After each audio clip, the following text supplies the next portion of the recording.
किस ब्लाउज की कटिंग है आसान और फिटिंग आती है शानदार। जी हाँ दोस्तों, जो आज मैं आप लोगों को कटिंग बता रहा हूँ उस ब्लाउज की कटिंग बहुत ही आसान है और फिटिंग भी इसकी बहुत ही बढ़िया आती है। सिंगल डॉट ब्लाउज की कटिंग आप लोगों को एक नए तरीके से करके बताऊंगा।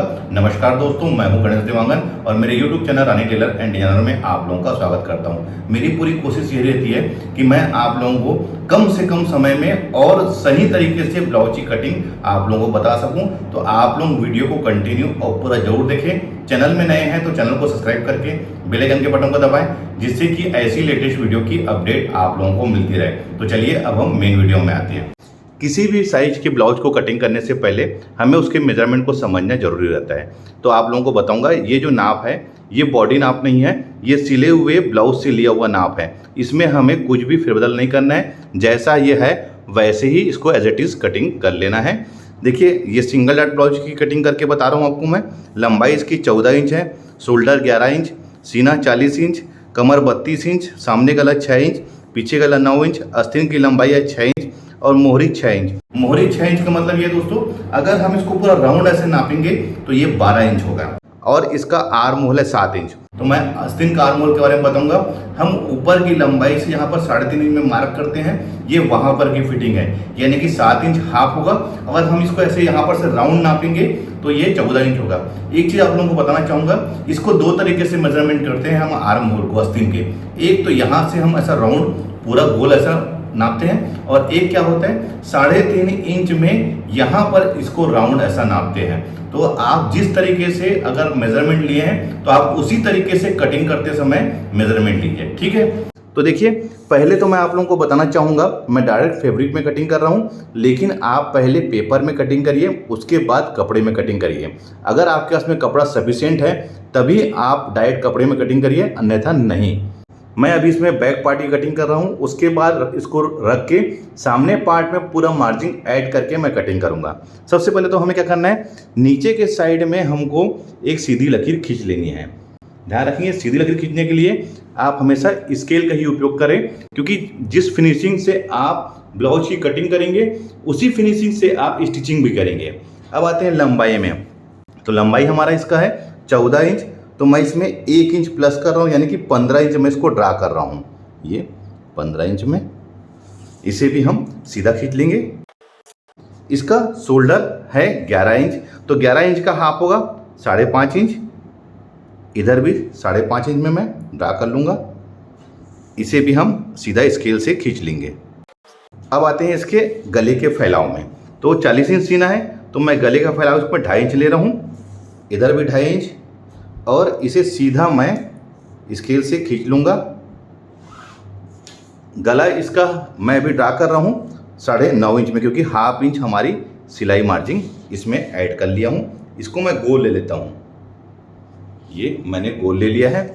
अब देखिए इसके आर्म होल में आते हैं। तो मैं हमेशा अपने वीडियो में यही कहता हूँ कि आप आर्म होल को थोड़ा छोटा कटिंग करिए।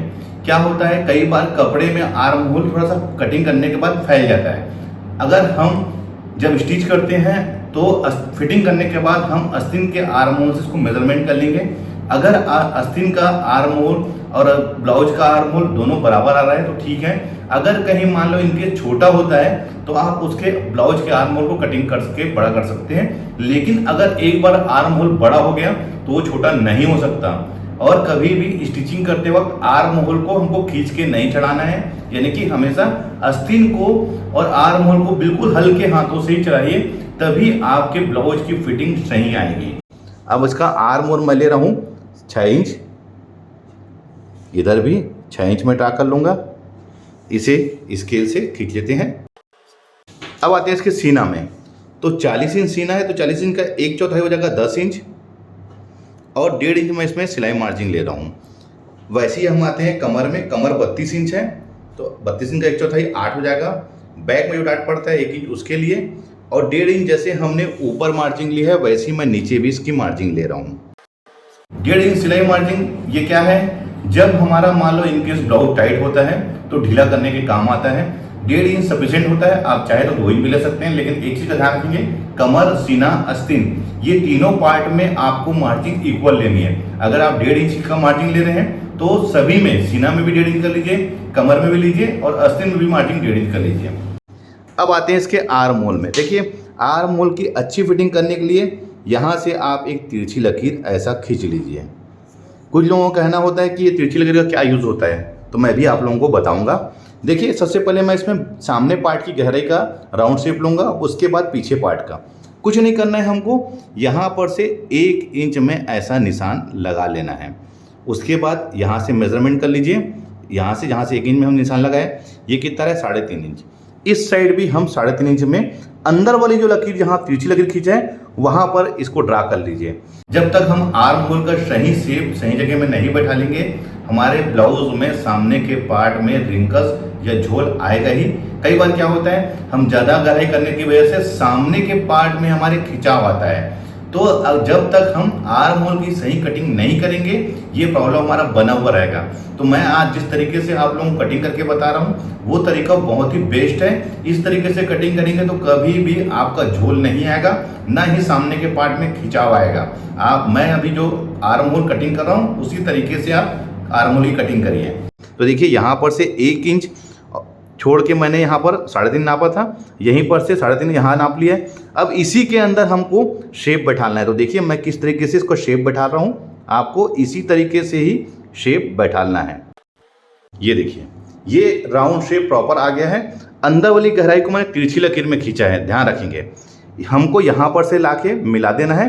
अब वैसे ही बैक पार्ट को अब यहाँ पर से हमको ये देखिए ये जहाँ पर हमने सीधी लकीर खींचा है उसमें हमको बैक पार्ट का ड्रा करना है और तिरछी लकीर में सामने पार्ट का। इस बात को ध्यान रखेंगे। इतना ड्रा होने के बाद चलिए अब हम इसको कटिंग कर लेते हैं।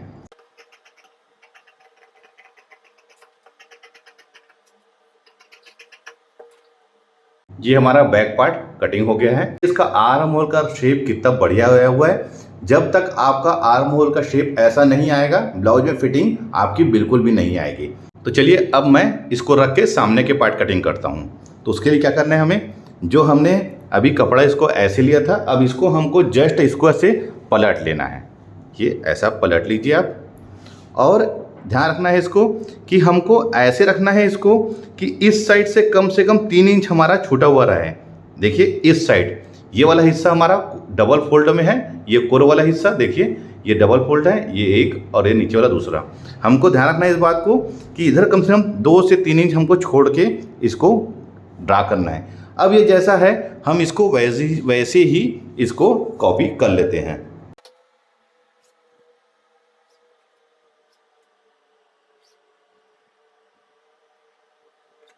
ये हमने एज इट इज़ कॉपी कर लिया है। अब क्या करना है, हमें इसमें हुक आई की मार्जिन लेनी है। तो मैं इसको करीब 1/4 इंच में हुक आई की मार्जिन ले रहा हूँ। अब इसका गले का फैलाव ले लेते हैं। 2.5 इंच ले रहा हूँ गले का फैलाव, क्योंकि मैंने पीछे के पार्ट में भी 2.5 इंच लिया था, तो इसको भी 2.5 इंच ले लेता हूँ। इसका डीप 6 इंच है तो मैं 6.5 में ड्रा करूँगा। आप गला अपनी पसंद के अकॉर्डिंग ले सकते हैं, मैं इसमें गोल ड्रा कर रहा हूँ। कुछ लोगों का कहना ये होता है गले का जो फैलाव है उसकी वजह से हमारा कंधा गिरता है, तो ऐसा कुछ भी नहीं है। आप गले का फैलाव कितना भी रखिए, कंधा का गिरने का उससे कोई भी लेन देन नहीं है। जब तक आप शोल्डर में दबाव पाइपिंग अच्छे से नहीं लगाओगे तो हमारा कंधा गिरेगा।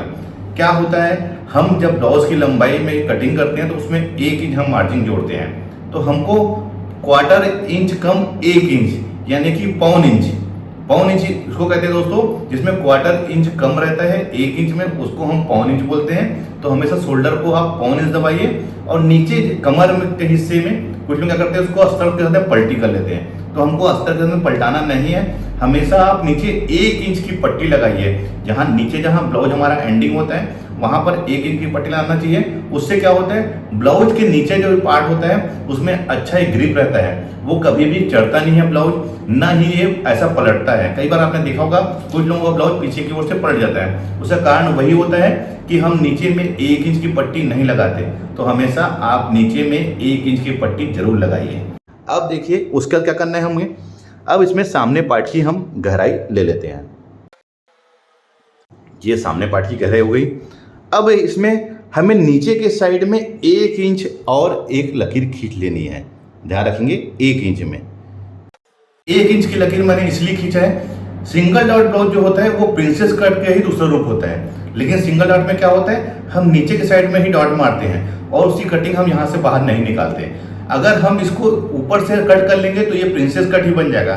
प्रिंसेस कट में हम हमेशा नीचे की तरफ एक ही लंबाई बढ़ाते हैं, तो इसमें भी सिंगल डॉट ब्लाउज में हमको नीचे की तरफ एक ही लंबाई बढ़ानी पड़ेगी। अब उसके बाद क्या करना है, हमें इसका मेन ऊपर से बस्ट पॉइंट लेना है। तो बस्ट पॉइंट निकालने का बहुत आसान तरीका है, जो भी सीना है उसे 4 से हमको भाग दे देना है। तो 40 इंच सीना को 4 से भाग देने के बाद वो होगा 10 इंच। 10 इंच में हमें 1 इंच प्लस कर लेना है और उसमें हाफ इंच प्लस हमको ऊपर की सिलाई मार्जिन, यानी कि ये हो जाएगा 11.5 इंच। टोटल हमने 1.5 इंच इसमें ऐड कर लिया है 10 में। अब 11.5 में निशान लाने के बाद आप यहाँ पर से भी एक सीधी लकीर ऐसा खींच लीजिए। उसके बाद इसके नीचे जस्ट आप चाहे तो 2 इंच में या फिर 2.5 इंच में एक लकीर और खींच लीजिए। अगर सपोजिंग अगर ये बेल्ट वाला बनता तो हम यहाँ पर 2 इंच में लगाते हैं निशान, लेकिन मैं इसमें 2.5 इंच में लगा रहा हूँ। आप चाहे तो 2 इंच में भी लगा देंगे तो कोई भी प्रॉब्लम नहीं होगी। इतना होने के बाद अब हमें इसका मेन बस्ट पॉइंट लेना है। तो 40 इंच का हमका 10वां हिस्सा ये होगा 4 इंच। तो 4 इंच आप हुक आई की मार्जिन को छोड़ के यहाँ पर मेजरमेंट कर लीजिए। इधर भी 4 इंच और सबसे नीचे वाले पार्ट में भी 4 इंच आप ऐसा निशान लगा लीजिए और ये इसको सीधा ऐसा खींच लीजिए। अब हमें इसका डॉट लेना है। तो डॉट मैं इसका लूँगा, हैवी साइज का सीना है इसका, तो इसका डॉट लूँगा मैं 3.5 इंच। तो 3.5 इंच को यहाँ पर मैं ऐसा मार्क कर लेता हूँ। अब हमें ये डॉट को सीधा नहीं लेना है, ऐसा नहीं लेना है। अगर ऐसा लेंगे तो यहाँ पर हमारा कोना बन जाएगा। ध्यान रखेंगे यहाँ पर कोना बन जाएगा। हमको इसको एक शेप में लेते हुए चलना है। तो इसको जहाँ पर मैंने 2.5 इंच में निशान लगाया था, यहाँ पर इसको ऐसा राउंड लाके मिला दीजिए, ये ऐसे। और उसके बाद यहाँ पर से इसको ऐसा खींच लीजिए। ये देखिए, हमको शेप ऐसे निकालना है। ध्यान रखेंगे सीधा नहीं लेना है, सीधा लेंगे तो क्या होगा, यहाँ पर हमारा कोना बन जाएगा। तो देखिए ये तो हमने 3.5 इंच का इसमें हमने डॉट ले लिया है।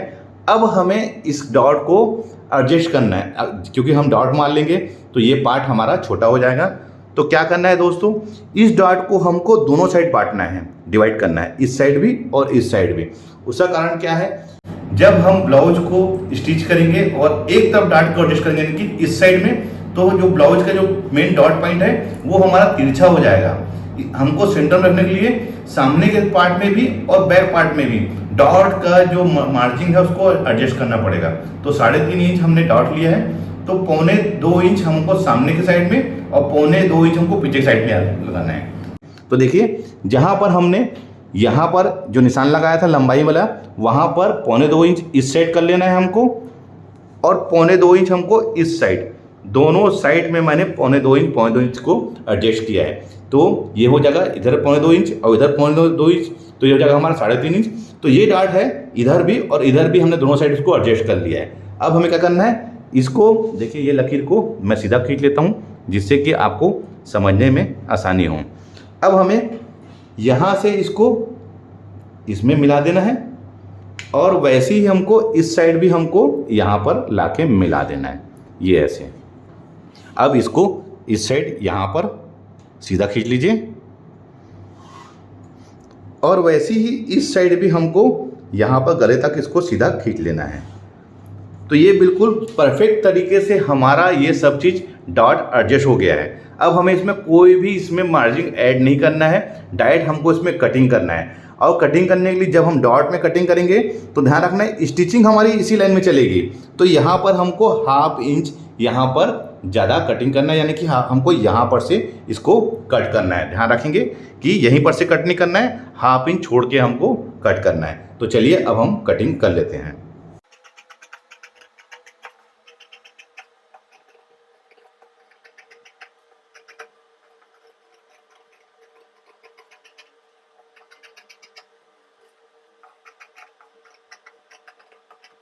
हमने यहाँ पर 1/2 इंच छोड़ कटिंग किया है क्योंकि हमारी स्टिचिंग इसी लकीर से चलेगी।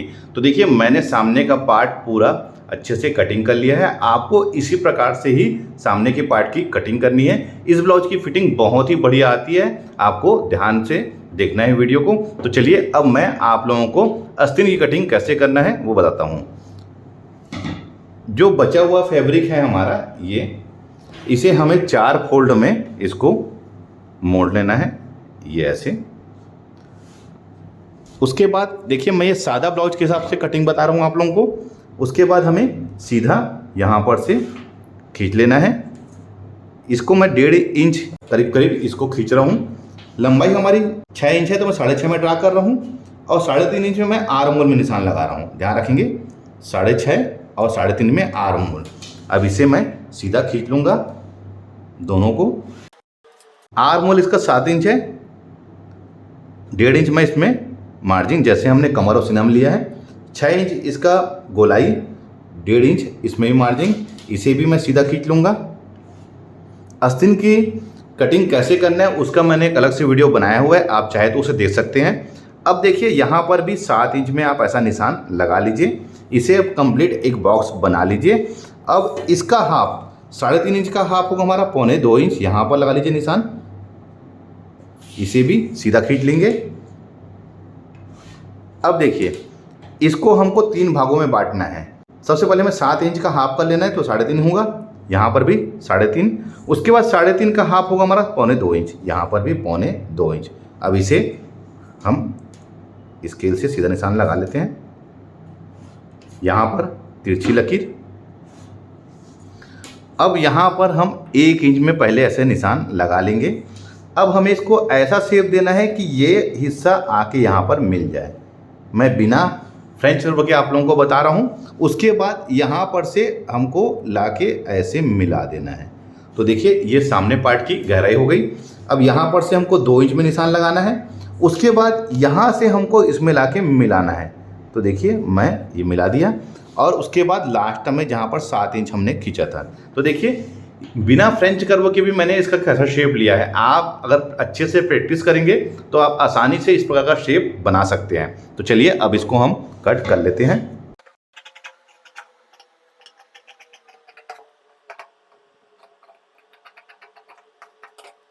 तो देखिए इसका आस्तीन का शेप कितना परफेक्ट आया हुआ है। एक चीज़ का ध्यान रखना है हमें, सामने पार्ट की गहराई ये वाला है और आस्तीन की गहराई आपस में मिलनी चाहिए।